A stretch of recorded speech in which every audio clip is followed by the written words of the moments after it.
ভীষণ অ্যাপে নতুন একটি ফিচার অ্যাড করা হয়েছে, যেটি হলো ডেইলি ওয়াটার প্ল্যান। তো আমরা প্রথমে আইডি পাসওয়ার্ড দিয়ে লগ ইন করবো। লগ ইন করার পর আমাদের আজকের অ্যাটেন্ডেন্স দেব। অ্যাটেন্ডেন্স দেওয়ার পর ডিফল্টভাবে ওয়াটার প্ল্যান অপশনটি চলে আসবে। আমরা যতক্ষণ না ওয়াটার প্ল্যান অপশনটিতে আমাদের আজকের যে বিটে যাচ্ছি সেই বিটের ওয়াটার প্ল্যানটা আপডেট করতেছি বা দিচ্ছি, ততক্ষণ পর্যন্ত আমরা অ্যাপসের অন্য কোনো অপশনে যেতে পারবো না।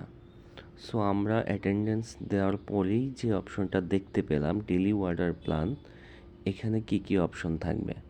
এখানে প্রথমে দেখতে পারবো বিজনেস, প্রোডাক্টের ক্যাটাগরি, বিটের আউটলেট, তারপর দেখতে পারবো এমটিডি নো সল্ট আউটলেট, স্লেবল স্টক কেজি বা লিটারে, RDT KG or litre, RDT memo, আর ওয়াটার প্ল্যান। ওয়াটার প্ল্যান আমাদেরকে এখানে ইনপুট করতে হবে বা লিখতে হবে কেজি বা লিটারে। সো আমরা আজকে যেই মার্কেটে যাচ্ছি সেই মার্কেটের কত টাকার প্ল্যান নিয়ে যাচ্ছি, প্রোডাক্টের ক্যাটাগরি ওয়াইজ আমাদেরকে এখানে লিখে দিতে হবে কেজি অর লিটারে। তো যদি কোনো প্রোডাক্টের আমরা প্ল্যান না থাকে বা আজকে যদি সেলস করার প্ল্যান না থাকে বা স্টক না থাকে, সেই ক্ষেত্রে আমরা এখানে জিরো কোয়ান্টিটি দিব।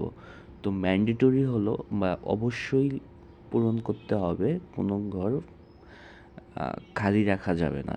কোনো প্ল্যান না থাকলে সেটা জিরো দিয়ে সাবমিট করতে হবে। সবগুলি ফিল আপ করার পর আমাকে সাবমিট বাটনে ক্লিক করতে হবে। সাবমিটে ক্লিক করার পর আমরা দেখতে পেলাম ওয়াটার প্ল্যান সাবমিশন সাকসেসফুল একটা মেসেজ দিয়েছে। এরপর আমরা